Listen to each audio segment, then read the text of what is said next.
Hey YouTube, I'm starting to realize the lighting isn't so great, but I might turn on the light. This video is just going to be some witchy tips I wanted to share with you all. I'm going to do a few videos of these, but this video is going to be witchy tips pertaining to your witchy altar. This is what it looks like currently set up. I'm going to pause the video real quick, turn on the light so y'all can see better. I just want to share y'all some tips, particularly for you newbie witches who may be creating your altar space and you may want some tips to raise energy and so on and so forth. So that's what this video is going to be about. I hope you guys enjoy. Blessed be, and please keep watching. Alright, so I turn on the light, which it's much better looking here. So this is my current witchy altar space right now. I do find myself constantly changing it, so yeah, but this is what it's like currently. My first tip for you guys is to make your own altar spell candles. There's different ways of doing this. This is my current one I just made a few days ago. It's particularly intended for protection. I just want to share y'all some tips in case you wanted to make your very own. This candle I got as a pillar candle was $3. It is unscented. You can use beeswax candles, soy candles, whatever you feel more comfortable with. Of course, the more natural the candle is, the better. But once you have your candle in place and it's completely unused or whatever, I have not lit this yet, so the first thing I would definitely give y'all a tip for is adding and incorporating herbs for your candles. What I like to do is I like to sprinkle the herbs, the loose herbs, on top according to my intent. I placed basil and sage and ginger, garlic, salt, pepper, different herbs that were associated with protection. So I sprinkled them on top as well as the bottom. And then I sealed that intent along with some essential oils, a few drops of some full moon charged water, which I keep on top of my altar space. And then I sealed my intent with some candle wax from other candles. I basically took the very ends of some candles from right here. I just kind of burnt them at the ends. I have some candles I just use for burning their wax. Leftover candles I don't use. And I have each color of the element, so green for earth, blue for water, red for fire, and yellow for air. And then I use purple to attune myself with spirituality and for protection. So that's what the candle looks like. It was very fun making it. It's just a simple tip I wanted to explain to y'all, because whether you make this candle for prosperity or love or whatever, it's something fun you can do, and it definitely does boost your intent, and it's nice to have on top of your altar. So that's why for the most part it's in the center. So that's just my first tip. Another tip that I have with candles, I'm going to share you guys. Now I have these two tall candles. I got them from the dollar store. This one I bought a while ago, but I still use it. A great thing with these type of candles is that there is glass at the end of them, and they do burn for a while. I like to particularly take these type of candles that you would find at your local dollar store, like I said, and I like to set them for other intended purposes. Now this one's obviously for the chakras, so I basically just took Sharpie. You can also use acrylic paint, you know, and use colors to amplify your intent, because colors are great for that, but this was my first one I did, so I just had black Sharpie at the moment. So that's for chakras, and then I wrote a little blessing on the back of it. This one I just made, honestly, before I made this video. This one's going to be for honoring my spirit guide and my dragon guide, along with other runes I put on here. So that's another tip I definitely recommend, is that when you add runes and sigils to these type of candles, I wrote a little chant on the back. I still didn't take the sticker off, but I like to take candles and align them with my intent. So when I light them, I can invoke the sigils and the runes along with my intent that I've placed onto the candles. So that's just another simple tip. Again, candle magic, but candle magic can be utilized in literally every intent and purpose you have for your practice. So it's something as simple as I wanted to mention, but let's go on with the next tip. Now this is another tip I have. This is my grounding jar. I made this a while back. I'm a thrifty kind of witch, so I just use an old jam jar here. I went to my sacred place and I got some sand from the beach, and I also placed some shells on top of that, as well as some rocks I found at that space. There is a grounding jar spell I'm going to share with you guys. I just want to show you what mine looks like. I took some paint and aligned it for its purpose. For this grounding spell, you can use either soil or sand or both. Basically, what this grounding jar does is it invokes grounding energies to be placed here, as well as it absorbs all the negative energies around my space and myself. So if I feel like I need to ground, or I feel this overwhelming of energy, I like to hold this or just focus my energy on this, and it definitely helps.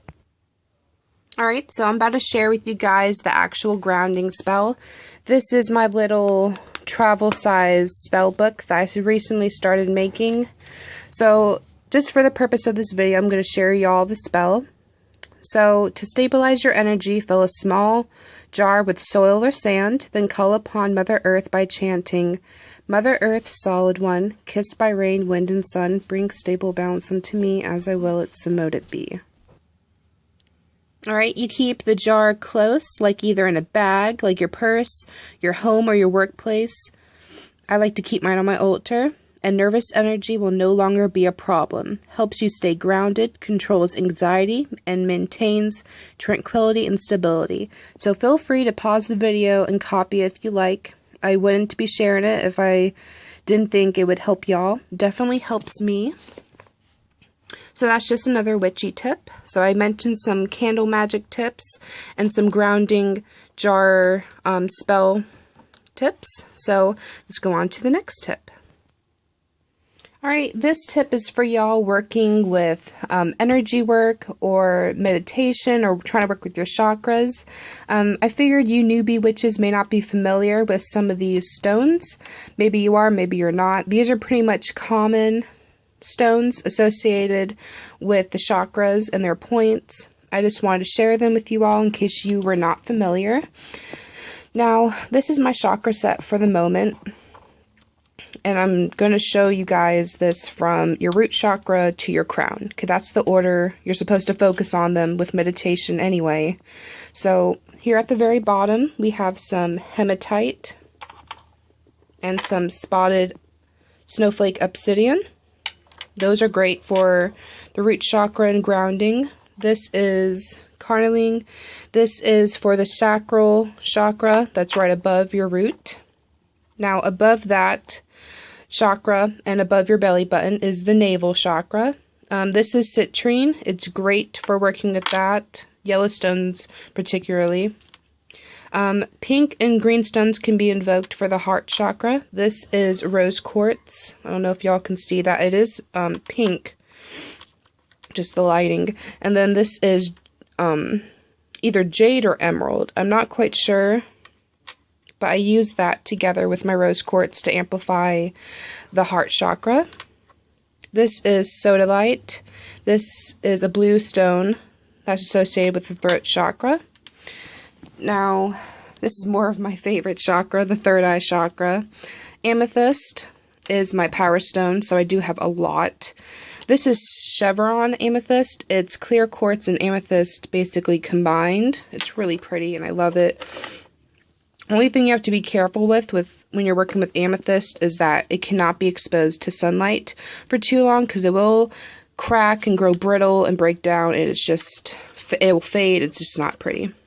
And then this is clear quartz. So I have it tumbled, and then I have a cut one. Now these are great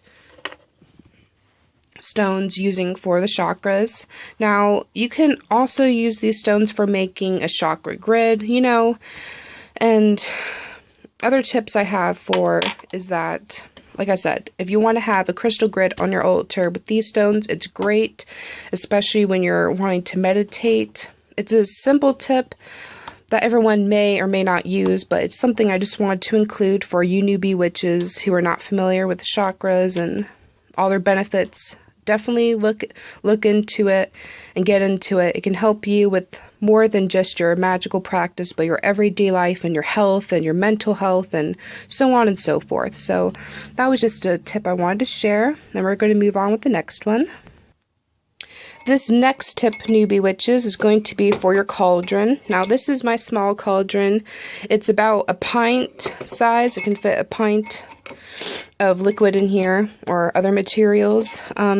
It's fairly good size. It fits my fist and has a little bit more wiggle room, so it does its job.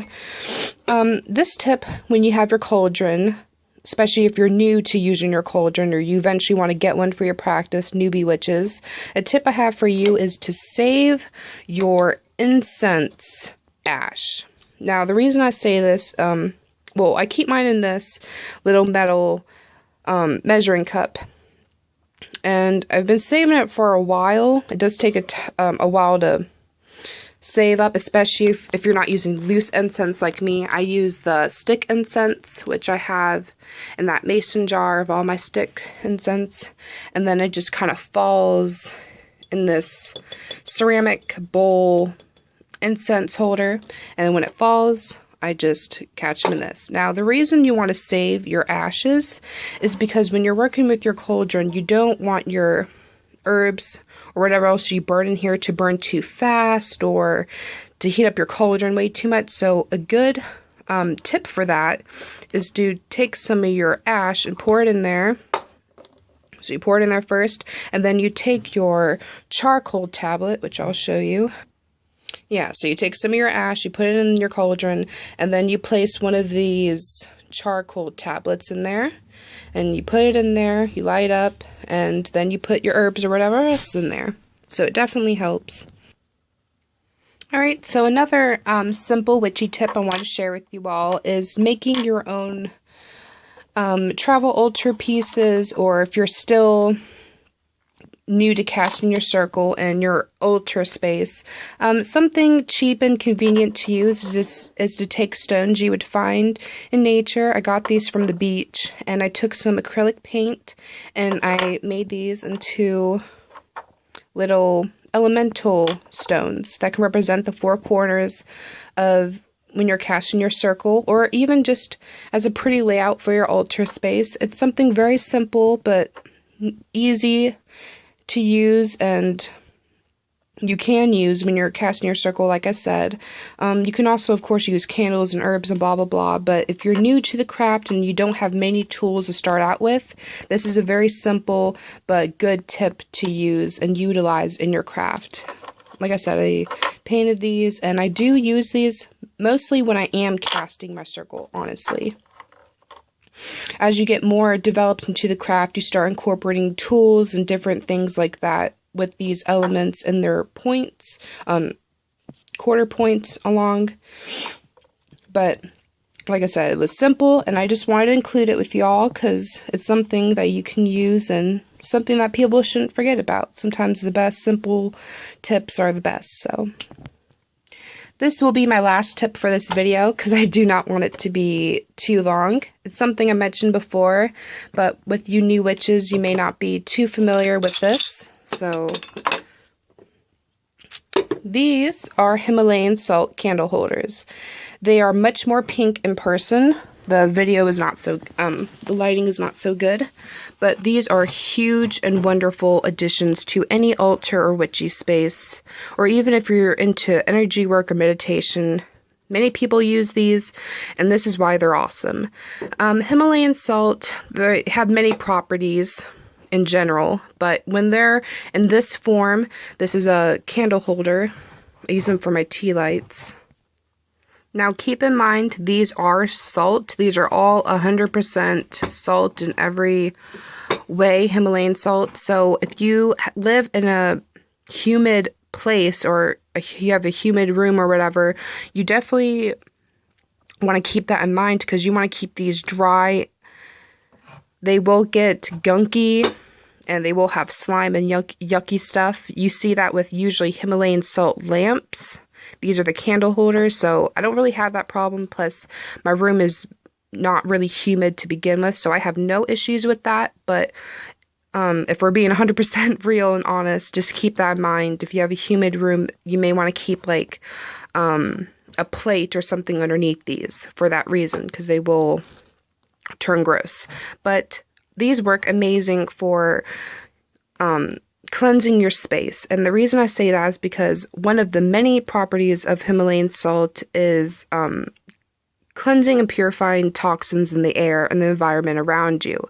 And you would imagine also from taking the pollutants, it would also take away the negative vibrations in your room. And even being associated with pink, like the heart chakra and so forth, it just brings like a nice calming energy to your space. And even when you look at it when it's burning bright in the darkness, it's so beautiful. And it's something I thought I would share with you all, because I actually bought these two as a set. They were like a little over $5, not even $6. I got them on Amazon. Definitely look for these. I just want to share with you all because I freaking love these so much. And if you want to incorporate it into your practice or your witchy space, I definitely say so. Like I said, I got these as a set together as $5 practically. So definitely look for that. But that's it for this video, you guys. I don't want to have it too long. I hope you guys enjoy these witchy tips. I do plan on making more of these witchy tips videos. But this one was particularly for newbie witches. I hope y'all enjoyed. Blessed be and love and light.